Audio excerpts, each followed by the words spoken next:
I can't believe how embarrassed I am right now. That's okay. Hello, everybody. My name is Carrow Brown. I'm an urban fantasy author. I don't know how to start live streams. We've been talking for a whole 15 minutes, and you guys weren't here for it. I'm just going to sit here and die a little bit. It's all good. I have Chad with me. Chad is amazing, and he's very patient with me right now. So let's just launch into the first question. Chad, who are you? What do you do? Please tell us about you. Yes. Okay. I am an entrepreneur. Been an entrepreneur for over a decade in the gaming esports space. I founded two companies. One was called Pro Gaming League, which was an online and live event tournament operator for video games. So we facilitated live events and tournaments, and we worked with all sorts of AAA publishers. So one of the ones that I was most proud of was 343 Halo, because I'm a huge Halo fan, and I used to get paid to play Halo professionally. So that was kind of a surreal moment, and we ended up taking a company public on the Toronto Stock Exchange venture, and we built an esports arena in downtown Las Vegas. And then after about a year and a half or so of it being public, I left, and that gave me some liquidity, and I started another company called Team Reciprocity, so esports team organization where we fielded between 7 and 9 teams. These were global championship contending teams. We won over 8 championships, 12 top 3 placements. And we had an agreement with a public shell to go public. So we were going to do an RTO. And we were closing interim financing. So it was about $1.5 million round of interim financing. And COVID hit right in the middle of that. And the world panicked. The stock market crashed. People were freaking out. Is this Armageddon? And our lead investor pulled out, and then because of that, it had snowball effect. A bunch of high net worth retail investors pulled out. So then we were left with 2 months of burn, and my board says, okay, this is a 911. You need to downscale this company to the bare assets, which I did, that was not a fun thing to do, and then ended up selling the company to another entity that is publicly traded called GameSquare, which is now a conglomerate of all sorts of things. They recently just bought FaZe, if people are probably familiar with the FaZe brand. And then after that, I was like, okay, well, I've been kind of sitting across the table from video game publishers and always been beholden to the IP holders. I wanted to make my own IP. And I was like, well, how do I do that? And I was like, well, I love video games, but you want to make a AA video game that's $20 to $100 million. I'm like, okay, that's getting a little bit more tough. What are some more, lower cost to entry, low hanging fruit? And I was like, well, I love comic books. I'm a big original art collector. I have some really great Capullo and Brett Booth and Ryan Stegman pieces. And I was like, well, why don't I, create a comic book based on kind of a concept that I'm really passionate about? So I created Deathshroud, and I put up front $30,000 US to create the IP, and made sure all legal contracts were owned by the corporation. And then I came across Cannon White, which everybody will be familiar with, but who is a fabulous artist. I'd say he's one of the best artists in the industry. Keep talking nice. He's here. Oh, okay. I found him on Instagram, and he had done this Venom busk, and I was like, wow, this is really cool. So I reached out to him, and he was relatively quick to get back, and we kind of went back and forth, and I presented him with some statements of work to do character designs, and then to pen and ink the book. And then we were off to the races. And then the next kind of recipe was, to help kind of add some added sexiness to it. Because I'm a big fan of Venom, I'm like, let's get Ryan Stegman, who did one of the best Venom runs, I'd say, of all time. So he lent his hand and did some cover artwork. And then I got Brett Booth and Kyle Hotz, and we launched an Indiegogo. And then after that, I raised a little bit more angel investment from some high net worth institutional guys that had invested in my past companies. And I used those proceeds to further build out the series. And I was, originally planning of like, let's put this through something like Image Comics or Dark Horse or one of the kind of the bigger mainstream things. But we ran into some bumps along the way, which I can elaborate on that story in a moment, but just to kind of recap the intro piece here. And then now where we're at with the IP is we got a bunch of work done, probably, all of my favorite artists contributing to some way or form from a variant cover. And now we're still kind of looking or seeking a partner to, distribute and publish the book. And that's kind of where we're at, but it has not been a linear journey. There has been some major bumps along the way that I didn't account for, and in, let's say, the initial kind of inception and initiation part of the project planning of risk management, of underestimating, let's say, the culture wars and how much that could have an impact in this industry, because there's culture wars in gaming, but gaming, there's a lot of money, and you're seeing a lot more culture wars now. But going back to when I first started Deathshroud, it wasn't as prevalent as it is now. But yeah, comic books has definitely been kind of commandeered by culture wars. It's very political, a lot of middle management. I would say toe the left, or I would say lean very left. And if you are center or, conservative, that's not good enough. And if you rub shoulders with, a conservative, if you follow someone who's a big conservative figure, they take note of it and can definitely create roadblocks, which is not fun. And I can further kind of delve into that, but that kind of encapsulates the long-winded intro of Chad Larsson. Great. You did fantastic. Thank you for doing that. Sure, yeah. And then we had a whole talk about esports in high schools, but I'm going to push on to the next question, which I had here, which was, so Deathshroud is amazing. And I remember when I saw the email and you had like the whole pitch doc in there too, I was like immediately like fangirled and like started DMing you like the shameless person I am. But what is, like, for everybody else, like, what is your big inspiration? Like, what made you want to make Deathshroud? It comes from, my inner boy, my inner little boy of all my favorite things growing up. So heavily influenced by Spawn, heavily influenced by Venom, video game series like Destiny, if people are familiar with that IP, or Darksiders, Diablo, basically all of my favorite things, and wanted to merge all of that and bring that to life. And I was very meticulous. Like when Cannon was doing some of the designs, when Ryan Stegman's doing some of the designs, it's like, I give a barrage of photo references of all of my favorite things. Be like, let's take reference from like this Destiny concept and this and this and this. Let's bring it all together for something really cool. And then from a kind of storytelling perspective, one of my frustrations with Spawn was I was always captivated by the art, which is why I really collected it, but it was very slow burn, and I wanted something that was a little bit more high action, high paced, and Spawn. And again, I love Spawn; he's like my favorite character. But Spawn got his ass. If people are familiar with the original series, Spawn got his ass kicked for like 80 plus issues, and I'm like, I want my guy to be, a badass out of the gate. Now there is a hero's journey, and he does learn and he does get stronger, but still, I want you as a reader to get behind someone who's like the Master Chief and being like, okay, this guy's a Nephilim, the son of death itself. This is a badass. So that was kind of all of the things when I'm thinking, and also from kind of a commercial perspective,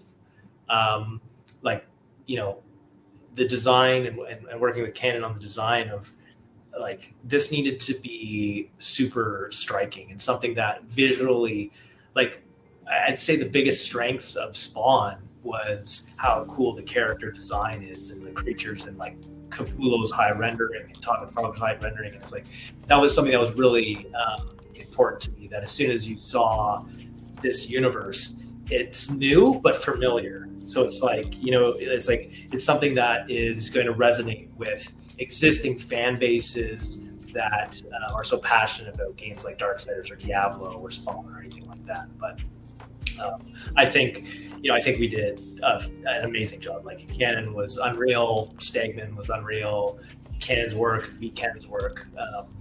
I definitely, unbiased of course, but I definitely feel like the book itself is a AAA product. Like, I would put it up against any of the top, Venom major event books that are, out there. So I know those are big words, and of course I'm going to say that because it's my product, but I definitely, at least visually, objectively speaking, these are some of the best artists in the world that people love today. So if at the very least the art can't get any better. I can attest. I have seen some of these interiors, and they are hot. In fact, like when it's printed out later this year by whoever you do that with, I'm gonna chase after you, go all the way up to Canada if I have to, and like just sign it, like just write a little message, just so that way I can put it like on my wall over here. So yeah, it's funny. Speaking of that, because I love art and I'm a fanboy of everybody involved. I bought so many of the artwork from the artists working on it. I'll have to get force Canon to do a physical drawn cover, and I'll have to buy it from him. You're gonna force him? He's probably sitting there being like, "I'll do it right now." Yeah, no, I'll be like, Canon, we got to do a physical inked one though, because Yeah. Well, okay, so I'm going to move forward to a different question. So normally creatives have an interesting problem where they just want to create and they don't want to think about the business part of it. But you started off with the business mindset and then went into the creative aspect of it, which is fantastic as far as I'm concerned, because you've already got like those gears moving. But have you encountered any challenges when it comes to trying to balance the role as a creator and an entrepreneur, or do you at some point delegate things, saying I don't want to think about it? Oh, sure. I mean, yeah. I mean, I'm. So when I put over 30,000 myself into it, and then I took a bunch of angel investment from some guys. So it was definitely coming from a place of passion, right? Driven by passion, but also if you're taking money, it's one thing, if you fuck up and it's your money, but when you take other people's money, it's like, I gotta get this over the line. I gotta make this successful, which is why during the journey, on topic, but just a bit of a tangent. So I was canceled. Just to dive into that a little bit for context. So I was initially canceled because I used Canon White, which is as crazy as can be, because Canon has conservative views and rubbed shoulders with some people that mainstream didn't like. And they were really nasty. And there was people who, editors who I never heard of that worked at these mainstream publishers started blocking me on social media. And I had half of my creative team walk off the project and want to fire Canon, and I refused to fire Canon. And they did some real tangible damage. And there's bad actors on both sides, so it's not black and white. There's it's just the culture wars is really insane. And one of the mistakes that I made entering the space was I should have probably done a deeper dive into the level of delusional tribalism that is taken over the comic book industry. And a lot of the mainstream publishers, middle management is, I would say, almost activist style employees. And because of that threw a huge curve into my trajectory. Because initially I was like, okay, I'm going to create this awesome product and I'm going to plug it into Image. I'm going to plug it into Dark Horse or IDW, one of these guys, and we're off to the races. And then let's go from there. And then once you're blacklisted, you're like, okay, that's tough. Then I pivoted and tried to raise some capital to launch Dream Key Studios as its own independent publisher. And for people listening, investors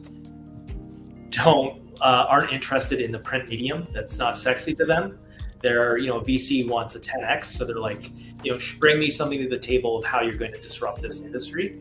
So I listened to their feedback and I came back with a pitch deck of how I think that I could disrupt the industry, which was a tech angle, which was bringing comics into the digital age and had this whole new way of which we would present the medium, and that it would be truly digitally native, and we'd add gamification layers into it, all these things. And I had VCs look at it and be like, this is cool, we like what you're doing, but come back to us with an MVP of the platform. And then we'll talk, and maybe we'd even do like the full pre-seed round. And what happened was I had already blew my budget on developing the Deathshroud series. So I'm like, okay, well, I don't have the budget, because development is very expensive. If you're developing something like that, you're looking at, an MVP of probably $500,000 to $800,000 for something that complex, Canadian. So then I was like, okay, that's going to be a problem. Let's put that on the back burner for the moment, and in the interim, let's see if I can, find another partner to, partner with on Deathshroud, which I'd have to look at a different spectrum of like some of the more smaller publishers. But what you're going to run into, and advice I would say to any creator entering the space is, again, with Deathshroud, like Deathshroud is an awesome IP, probably one of the best looking IPs I would say out there. Art is stunning, but that is irrelevant if you do not have the means to market your product. You can have a mediocre product, but if you have the means to market it, you're going to do okay. So I would say to anybody starting out that marketing is going to be your biggest thing that you need to tackle. If you do not have a large personal following, then you need to have a large marketing budget, because the market is super saturated. And how are you going to break through the noise and get your product in front of people? So the advice that I would give people is, if you're a talented artist, and I've shared this advice with some unbelievable artists that actually work at major game studios that are looking to create a comic book, and they DM me. I gave them this advice, and they're like, "Oh my god, I didn't even think of that." I'm like, "Duh." Is you leverage your high skill as an artist, create a pitch deck, and approach an influencer and say, I will split this IP with you 60-40, 50-50, 70-30, whatever the breakdown is that you can negotiate for yourself, and say, let's partner on this project and have them help market it. Because otherwise, you could have the best looking thing on the market, but if you don't have, that whole marketing funnel, you're going to fail. It doesn't matter how great your product is, right? If you don't have a network to leverage to get it out, you're gonna fail. So don't underestimate the power of marketing. And hiring top talent is not cheap. Like, if you want Ryan Stegman to do a cover for you, or any of these guys, you're gonna be paying industry rate. And if you're a nobody and you want Ryan Stegman to do work for you, you're probably going to have to maybe even offer a premium on what their industry rate is to get them to consider it. So these are all things that I would say, are super important to any creator that's entering the space of like, hey, I want to crowd, use Kickstarter or Indiegogo. It's like, great, but how are you going to get this product in front of people? And you need to figure out that first before you even worry about, the money and the time of getting the book out there. Because otherwise you're going to be sitting on this IP doing, shit all. Nothing with it. Yeah. And I think the scary thing about comics and the entertainment in general is the way that we are trying to reach like our audience is like drastically changing like all the time. Right. Yes. Cool. Yeah. So it's not like you can walk around with like a postcard and be like, yo, I've got a book out. And they'll be like, okay, cool. Like they're going to be like, okay, where's the audiobook? Where's like the digital? Like, where's all the stuff? Like every time I tell folks that I have a book, the first thing they want is the audiobook. And I don't know how to tell folks that an audiobook takes at least like $2,000 to start. Yeah. Right. And that's not even including editing. People, it's, like there's a lot of consumers across entertainment don't understand how expensive, like video game budgets have got out of control. And it's like, well, why is that? It's because the cost of living. It's like you buy a shitbox in California and it's starting at 1.5 million.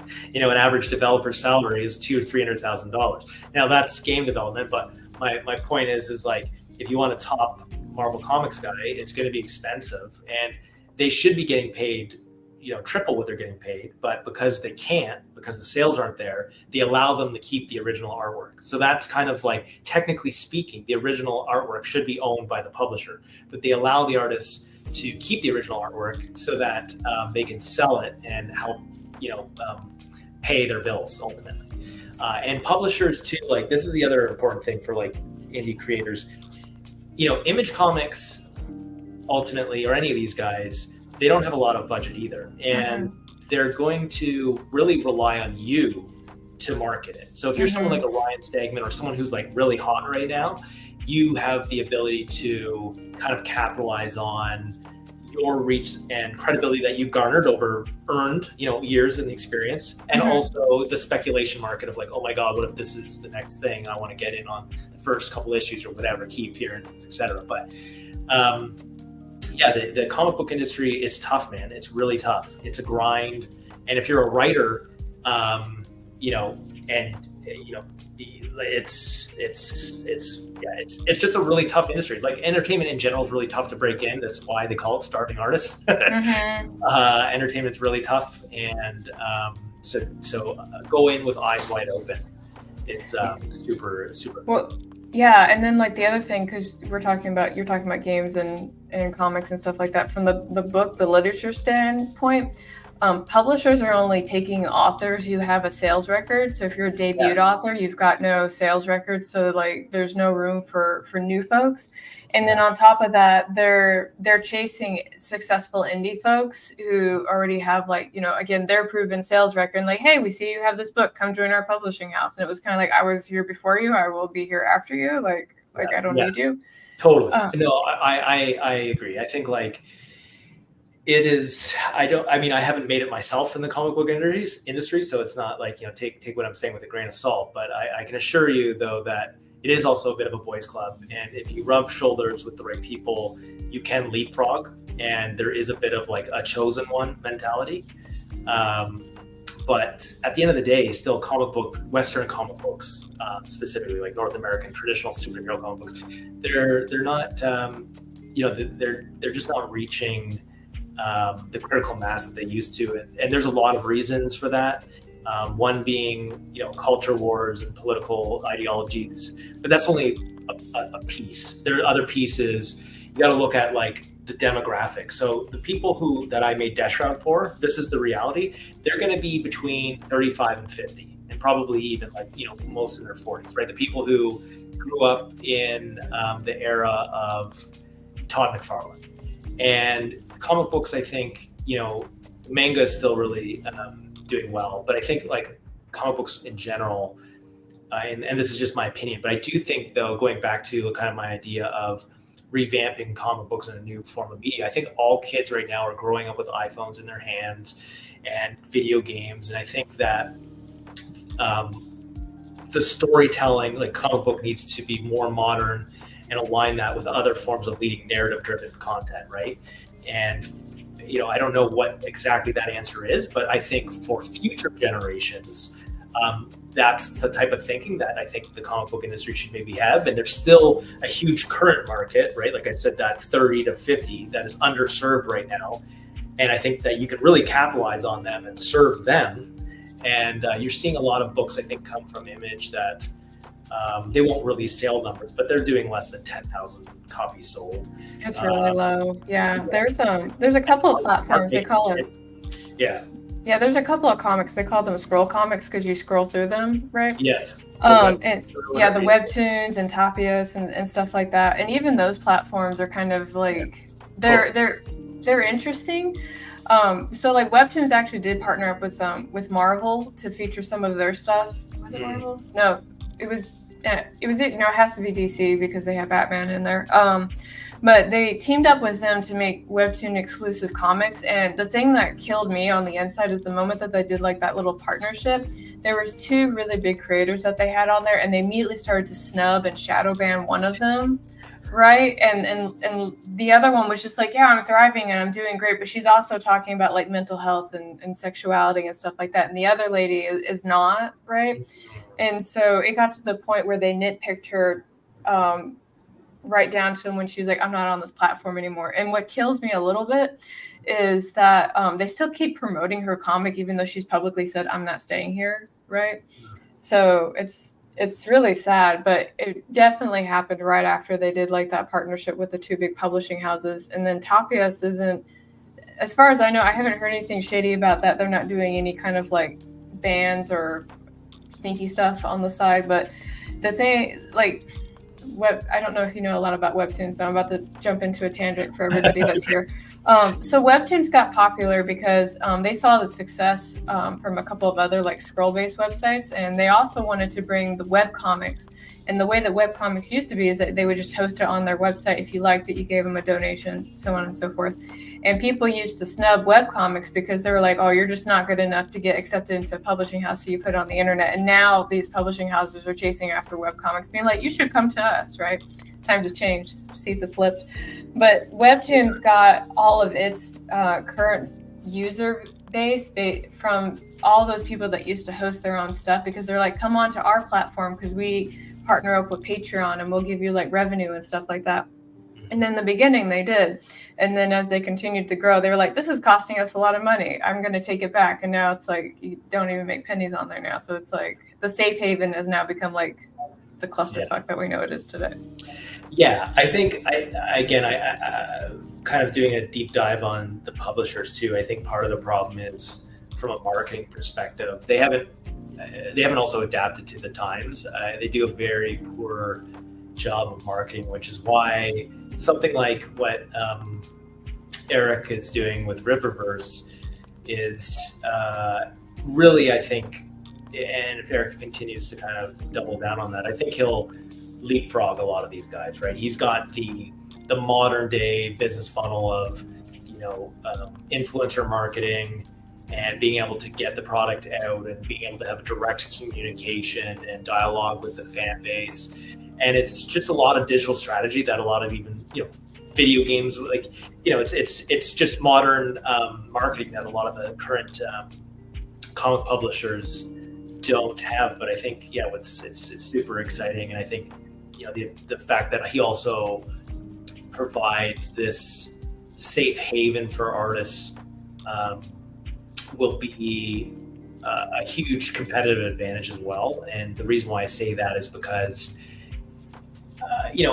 as cultural work continues to thicken, if you allow top talent to come over and have creative freedom and not have to worry about what they liked on Twitter or who they follow on Twitter or who they have a conversation with, you're going to over time you're going to attract the best talent. And at the end of the day, that's what it's all about. Like, the creative industry is all about working with the best people to create the best product. And when you lose sight of that, then your company long term will go down the drain. You're going to have like Disney bomb after bomb, which that's a whole tangent, and I could go on about that for a long time. But yeah, I think what Eric is doing and what he's setting up with the Ripperverse and just the whole business model of what he has right now is really interesting. And I think that he is positioned to leapfrog a lot of the competitors.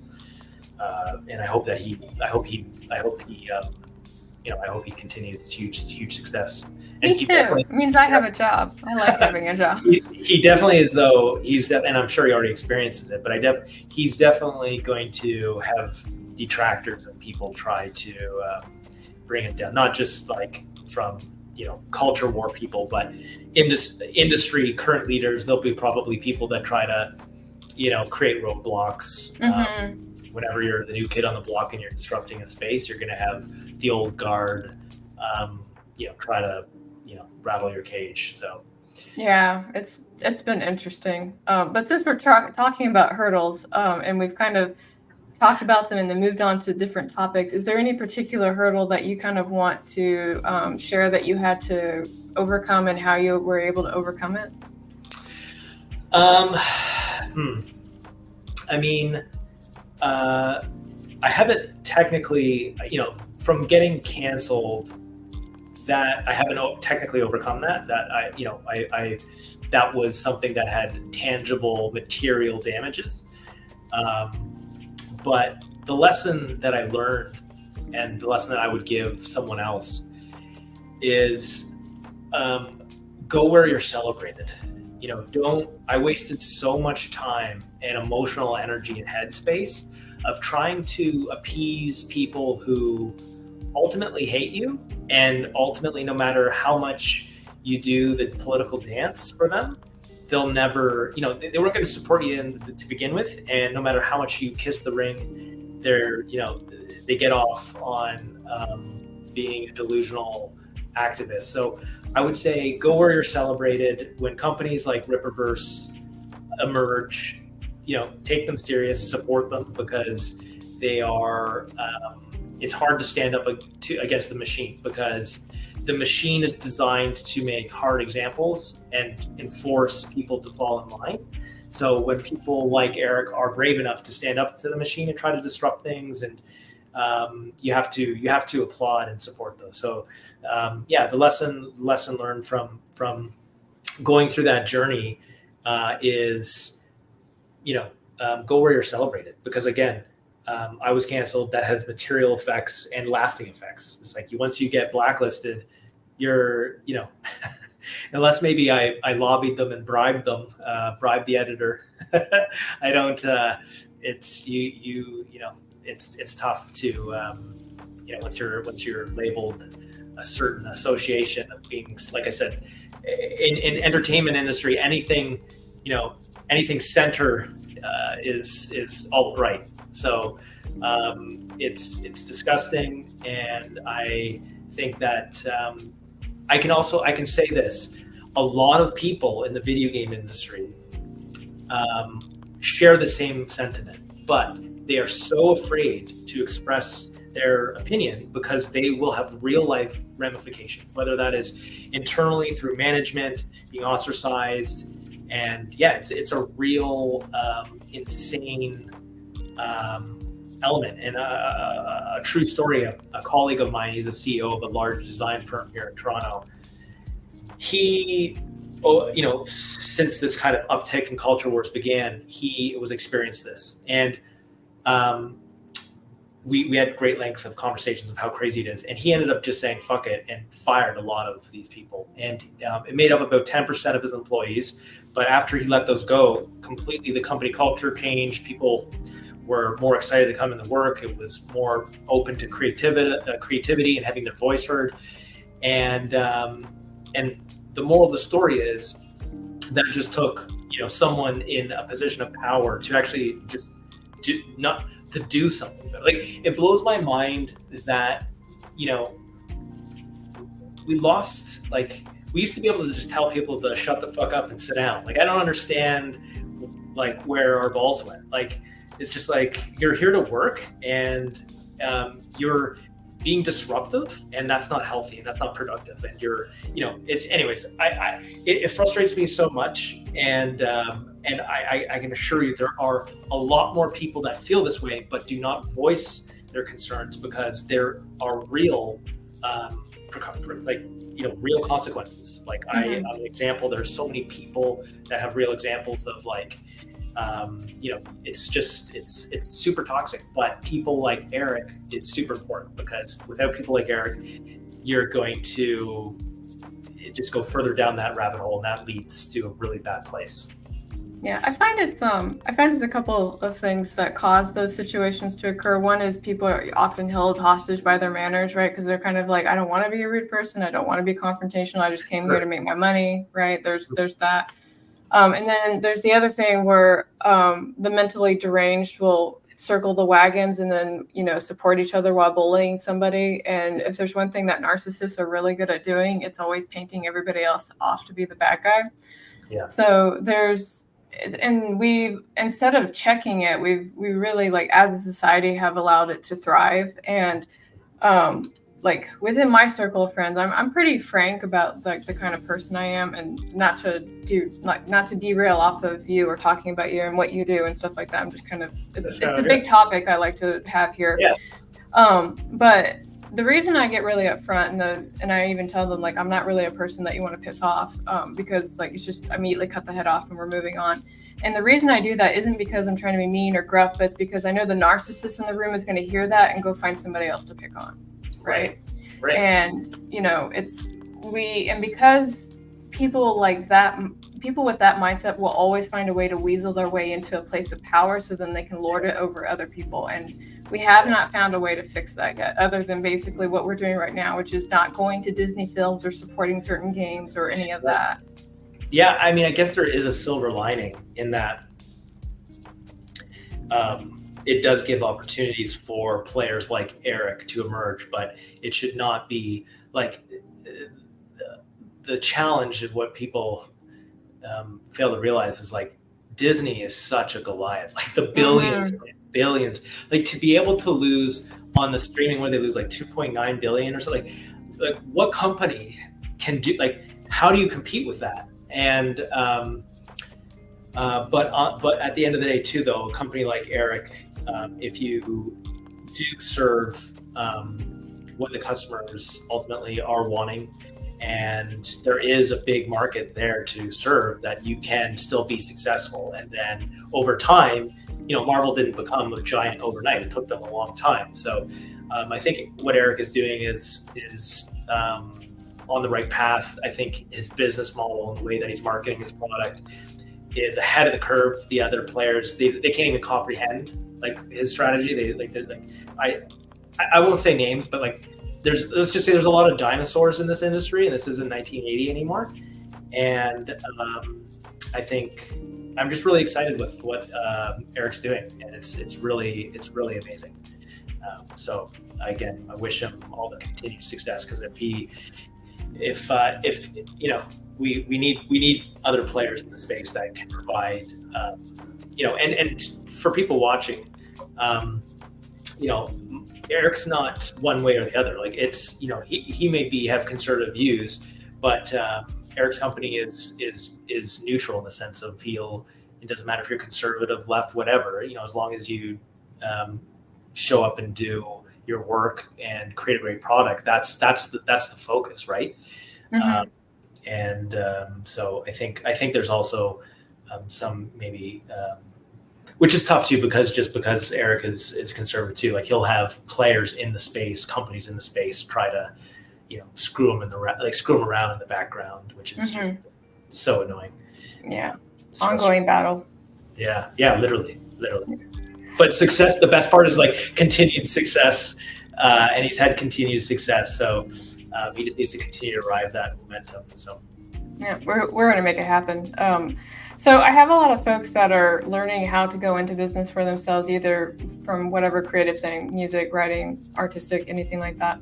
And I know we kind of talked a little bit about marketing, but if in the very beginning, so you talked about marketing, you talked about market research. Those are the two big things that you're like, I should have done that first. Do you want to talk about those more, or do you want to talk about something more? Sure. Yeah, I mean, a couple kind of tidbits, recap, summary, executive summary of you're an artist, you want to go into the comic book space. What are things that should be on my radar?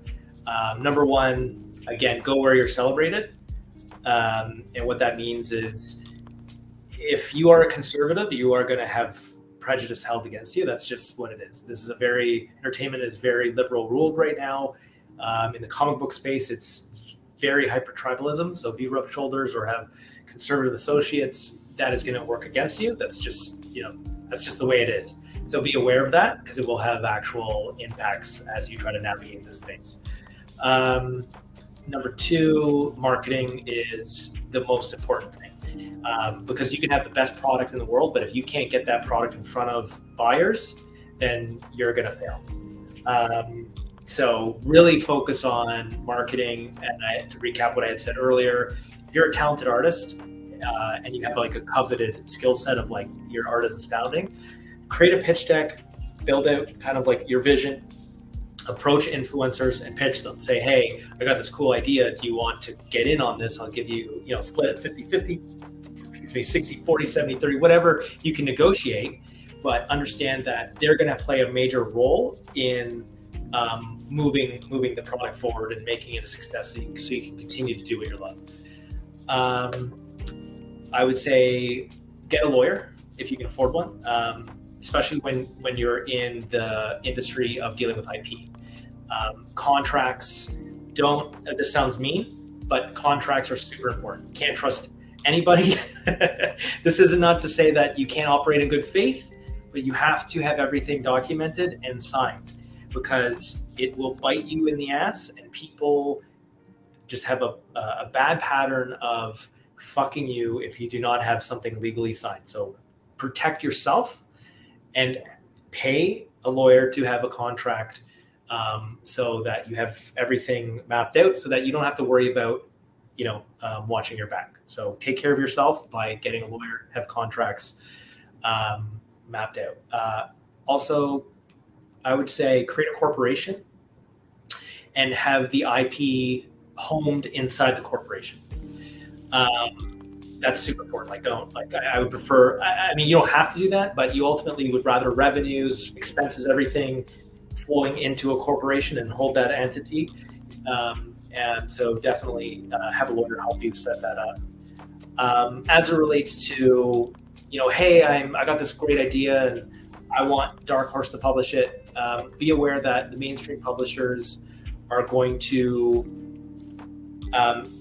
bully you.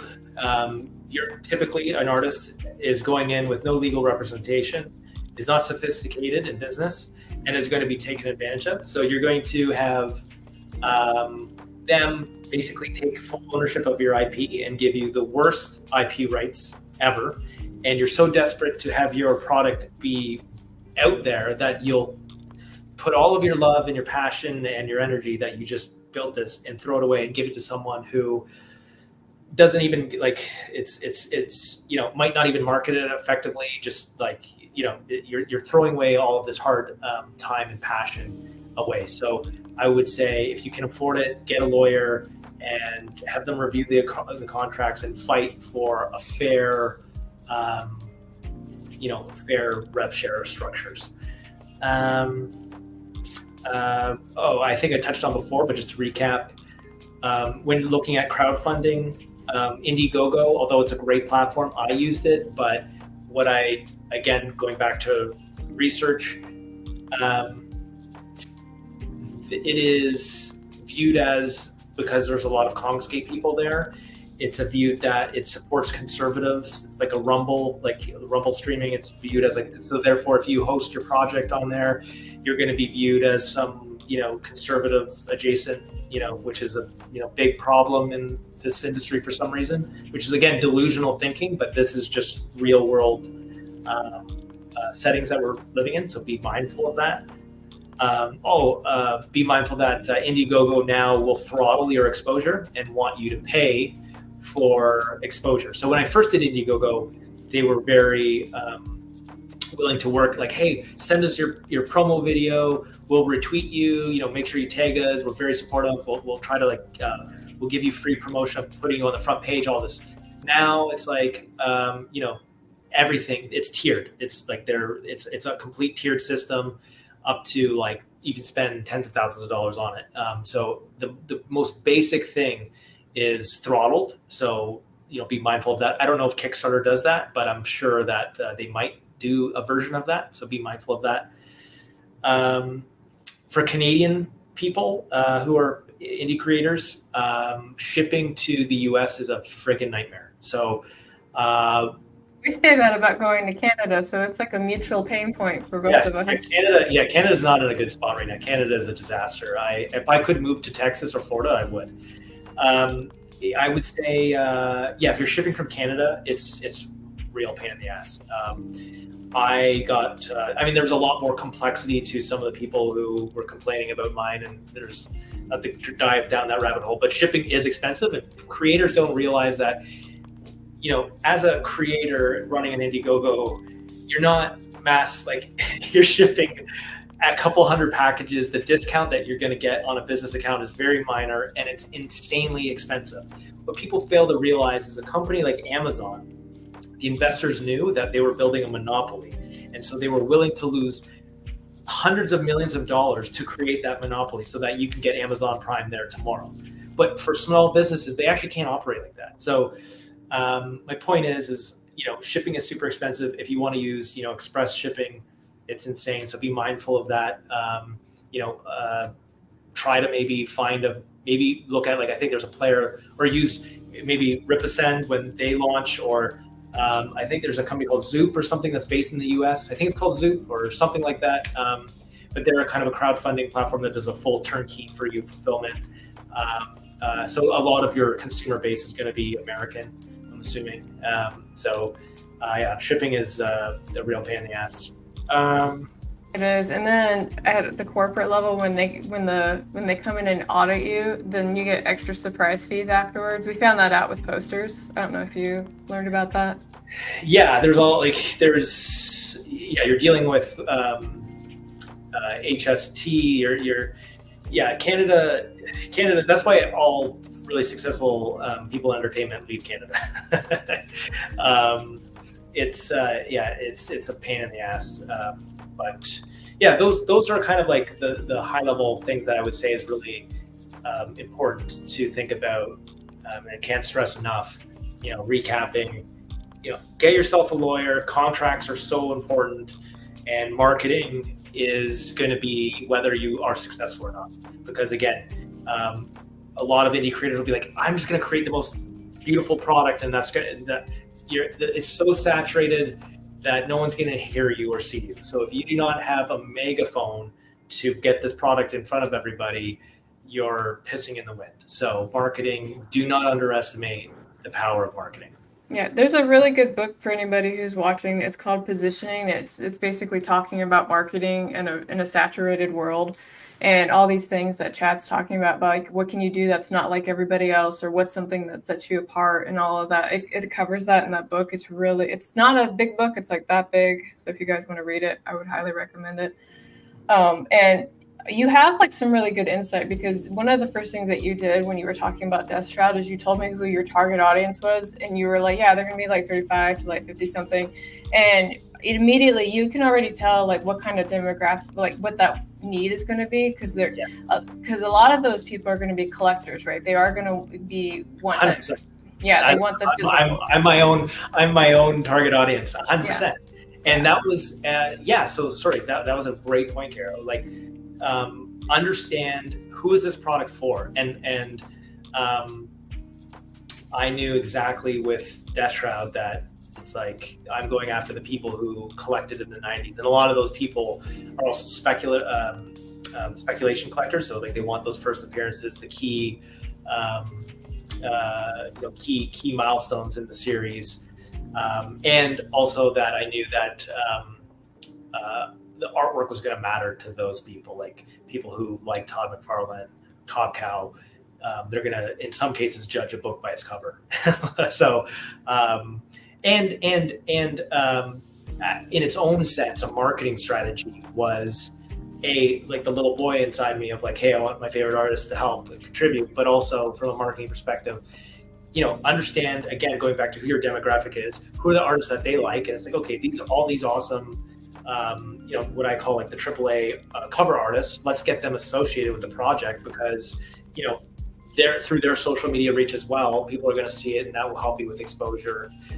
So it's like, anybody, I have a ton of covers that I'm sitting on. And again, anybody who likes Venom and Spawn and that genre, all of the cool artists that, you've seen do covers for those titles, I've pretty much got them all. Yeah. That's super cool. So you and I kind of like lightly talked about it in the background before we went live, because the one thing that is kind of encroaching on that creative space is that wonderful AI tool. So I have strong thoughts and feelings about the AI, mostly when people use it in 100% replace, sure, 75% or higher, using to replace the human being, right? So are you seeing like ripples of that, like where you are? Because I mean, I have one story that I tell all the time, but I'm not going to tell it again. Ripples from what specific? Like I'm totally aware of like all the crazy AI videos that's going circulating social media and the controversy. And oh, okay. Well, here's an example. Children's books right now are being completely written and illustrated by AI right now, so it's like not a person. That's insane. Yeah, that's Really? the thing. Yeah, yeah. Oh, Yeah, they've got videos about, and so like the scary thing about the fact that it's writing children's books is like this is like the lowest it's going to be. Here's the problem. So this is like, so I guess, anybody listening will want to, first just hear, well, what's my stance on AI? I think that AI, as it relates to, from a artistic perspective, is a problem. I do think that there are some applications of AI that is going to be helpful. But from an artistic perspective, I think that, and even just like taking a step back, and even just from like the higher level approach, like you already can't trust what you read, and now you're not going to be able to trust what you see. So we're going to live in a world that's very dangerous, that I think it should not be, like deep fake and all that, it should not be allowed, but it's already out there. And oh my God, what is it going to look like in 5 or 10 years from now? But I think also, playing the devil's advocate, it's not going away. And the CEOs of these big companies, they're just saying, guys, like, we're going to be able to cut costs. Think of all of the layoffs we could, like they're just looking at it from how can we cut costs and maximize profit. So you have to understand and not be naive to how the big machines work, and understand that this shit is only going to get worse. So how do we adapt and work with it? Because it's not going away, and they don't care how much you protest. Like at the end of the day, it's just like, it's just going to be now a part of the process. And I think that the current generation, I think, will care. Like, you, me, and artists, they're going to care. But I think the kids growing up, I'm worried that they might not give a shit. And I'm talking out of my ass. It's not like I have data backing up that position, but I wonder if like the kids raised on social media, how much they'll actually care. And I think it's awareness too, because like think of all the song remixes that come out, and like we'll listen to them and be like, oh, that's based off of that song that was based off of this song in the 90s, and that was based off of a song in the 60s, right? And not everybody. And then what was the thing? Like, okay, here's The Lion King, right? My favorite example. Everybody was like, Lion King's great. I love The Lion King. And I was like, yeah, I too love Othello, right? And they're kind of like, what are you talking about? It's like, it's literally based off of, well, first off, it was based off of Kimbo the White Lion, which was based off of the Shakespearean play, right? But nobody knows that because we're not well read. I hate saying it that way. Listen, I'm telling you, yeah, it's not going to go anywhere. It's going to be more and more heavily used in the workplace, and we're going to have to learn to adapt. And it's scary because like eventually it's going to, I think, reduce the amount of writers that you need on a project, Mm-hmm. and amount of artists. But on the flip side, it will help streamline. Let's say if you're pitching a movie, you can use AI to help you create a pitch pretty quick and reduce costs on kind of that R&D. So like, it's scary. It's really scary, and I think that it's only going to get worse. Yeah, I think if it wasn't cutting into so many jobs, like if the transition was a little slower and we had time to adapt to it, then we'd probably be a little bit more comfortable with it. But they're like immediately like, it's immediately like copywriters instantly lost jobs, and it's like, well, what are they supposed to do? They've been copywriters for like 10 years, right? It's I don't know. It's insane. It's like Elon Musk. I agree with you. We are marching into it way too quickly. It's like what's that saying from Jurassic Park? It's like we're something along the lines of before we knew what we had, we put a stamp on it and marketed it, and we didn't stop to think if we should. Yeah. Just because we could doesn't mean that we should, right? Yeah, and yeah, it's scary. I really believe like the leaps and bounds that it will have in the next 5 to 10 years is going to be insane.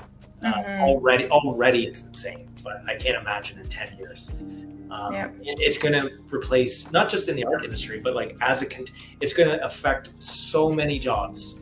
So like administration, it's coming for you. It's coming for everybody. It's coming. Like I don't know, because we haven't thought about like what is okay. So it makes the workplace easier, but then what are we going to live in some utopia where we have universal basic income? Like that's not like, we don't want that. So what are we doing? I don't know. Maybe I'm too tinfoil hat, but I think that some of the brakes should be pumped a bit and figure out like, what are the really necessary applications of this, and how does it affect, we're already living in an environment that, is a herd economy, and the job market's already in not a great shape. So it's like, yeah, they're all switching. Like, so when I was finishing up I'm trying to figure out how to start the rabbit trail to get back to where we are. When I was finishing up my master's, I wanted to do my one project that had to do with like the Lord of the Flies effect that the internet has on society, right? But because I couldn't prove the validity of my data, they told me to pick a different topic. So I was like, okay, the workplace will become a giant gig economy, right? And my instructor was like, okay, that's kind of interesting. Maybe you're right. And so I wrote this whole paper up about how the workplace was going to adopt the gig economy, similar to how Fiverr works, because it's going to make like their costs go down and outsourcing all this other stuff. And originally, the comment I got in the paper was like, creative thinking, right? And then COVID hit right afterwards, and everything immediately became like a gig economy model. And I was like, I did it. I predicted what's going to happen to us. Yeah, the future's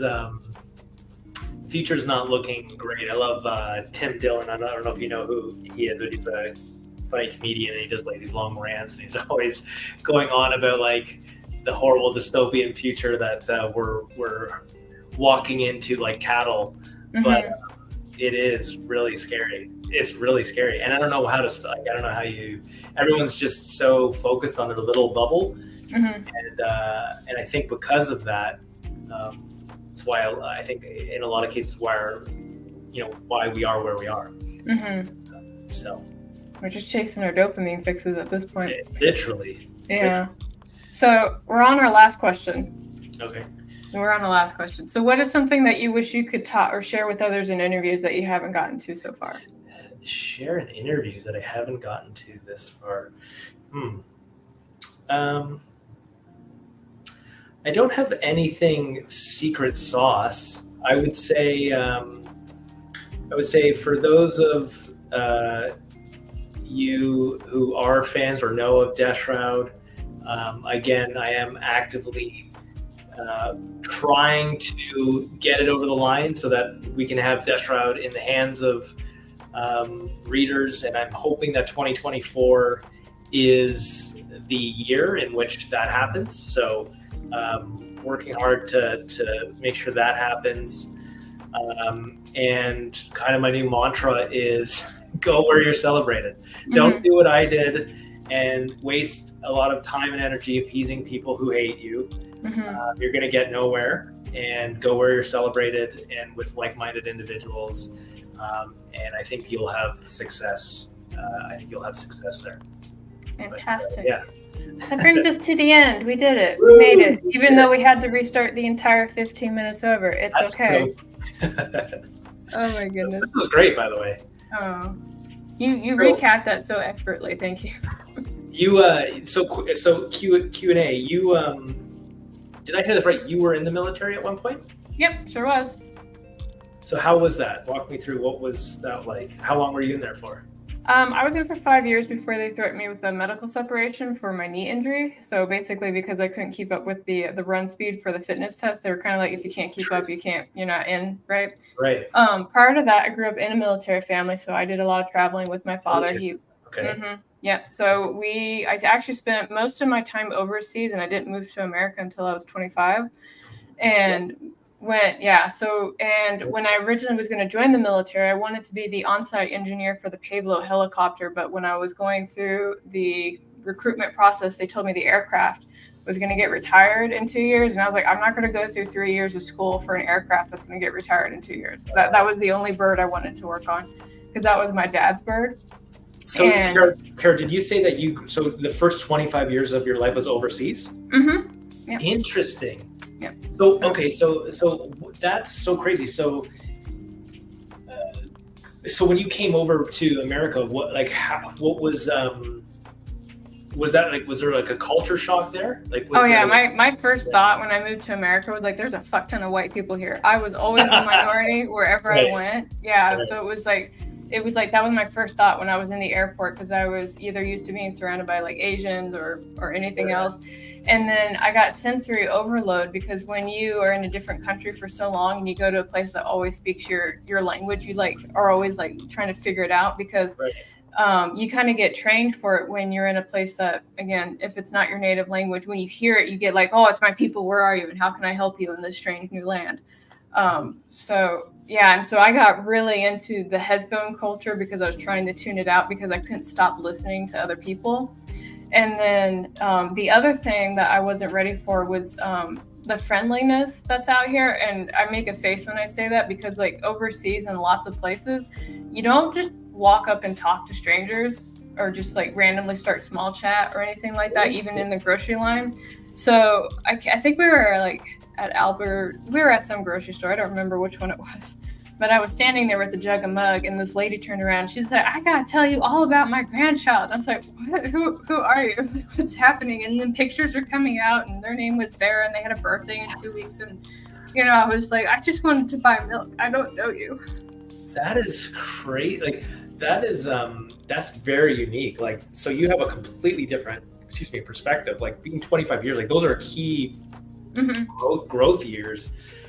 What a massive change. So then I'm assuming you lived on a military base or section that's specific.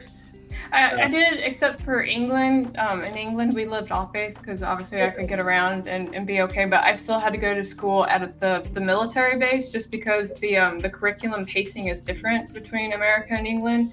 So like in second grade, when we were still kind of figuring out like 1, 2, 3 and counting and probably doing like 3-digit addition and subtraction, they're already on like multiplication tables and trying to figure out division. So they push it really hard. Was your upbringing, given that it was a military background, was it very very oriented, like you're boom boom boom, you're having to like perform, make your bed? No, my dad wanted me to have my bed made, but it wasn't like hotel style. He just wanted it, he wanted the house to look like it had like some kind of structure to it.